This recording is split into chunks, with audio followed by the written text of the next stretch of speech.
হুগলির হিনমোটর কারখানায় নাবালিকা ধর্ষণের অভিযোগে দীপঙ্কর অধিকারী নামে এক যুবককে গ্রেপ্তার করে পুলিশ। এইবার ওই নাবালিকার এক সহপাঠীকে গ্রেপ্তার করল পুলিশ। বৃহস্পতিবার রাতে 16 বছরের নাবালিকা টিউশন শেষ করে বাড়ি ফিরছিল তার সহপাঠীর সঙ্গে। সেই সময় পথ আটকায় দীপঙ্কর ও তার দুইজন বন্ধু। অভিযোগ এমনটাই।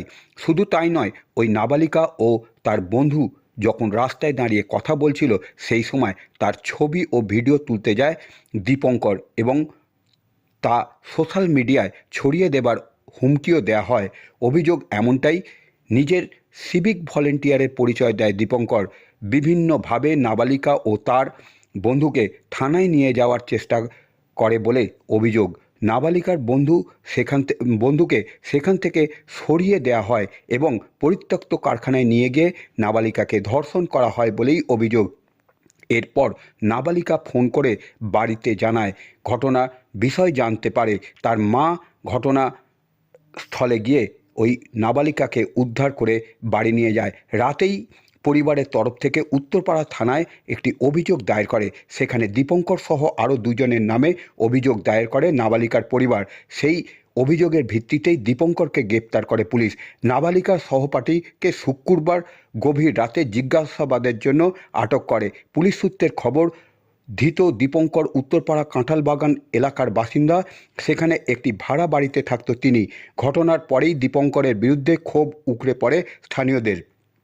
ওই যুবক এলাকার নিজেকে যুব তৃণমূলের নেতার নাম পরিচয় দিয়েই থাকত। অভিযোগ, আরও একজন মাছ ব্যবসায়ীর কাছে হুমকি দেখিয়ে টাকা তোলার অভিযোগ উঠেছে। ঘটনার পর থেকেই শুরু হয়েছে রাজনৈতিক চাপানুতর। শুক্রবার বিজেপি নেতা ইন্দ্রজিৎ দত্ত বলেন, ঘটনা অত্যন্ত দুঃখজনক ও নিন্দনীয়। পুলিশ একজনকে গ্রেপ্তার করেছে।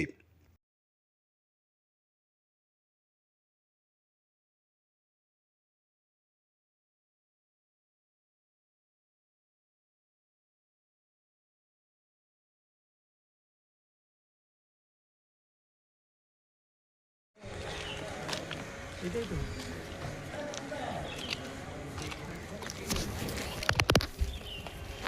জিজ্ঞেস করো ভাষণ করেছে।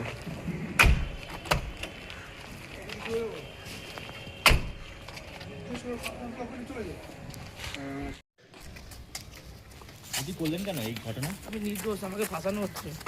কেন ফাঁসাবে? কে বা কারা ফাঁসাচ্ছে? কোন বিরোধীরা তোমাকে ফাঁসাচ্ছে? তার নামটা বলুন। কোন বিরোধী আছে তোমাকে ফাঁসাচ্ছে? তার নামটা বলুন। আমি আমাদের মাননীয় সাংসদ কল্যাণ বন্দ্যোপাধ্যায়কে বলতে চাই, আমাকে ন্যায় বিচার দিন। তার নামটা বলুন। ন্যায় বিচার তো তোমার ন্যায়পালিকা দিবে।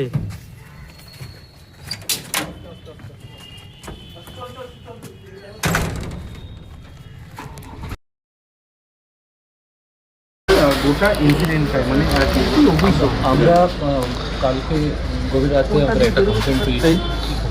একজন বাবা এসে কমপ্লেন করেছেন, মেয়ের সঙ্গে একটা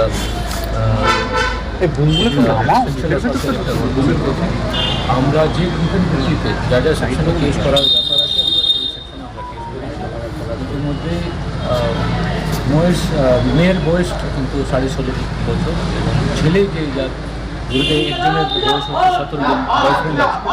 তো আমরা তদন্ত আমরা পেয়েছি, এটির মধ্যে সে ছেলেকে গিয়ে বোর্ডে পাঠানো হবে এবং যে মেন লোকের বিরুদ্ধে যে কমপ্লেন আছে ওকে আমরা অ্যারেস্ট করেছি, ক্লিয়ার করে চলছে এবং ঠিকমতো চলছে। দীপঙ্কর অধিকারী নিজেকে সিভিক ভলেন্টিয়ার বলে পরিচয় ছিল। ওটা যুক্ত নেই, নর্মাল লোক আছে, ওকে আমরা অ্যারেস্ট করেছি, তদন্ত করবো। তদন্ত করার পরে যত তথ্যগুলো আছে ওটা এস্টাবলিশ করার চেষ্টা করবো। এটা পরে আমরা এটা তদন্ত করবো।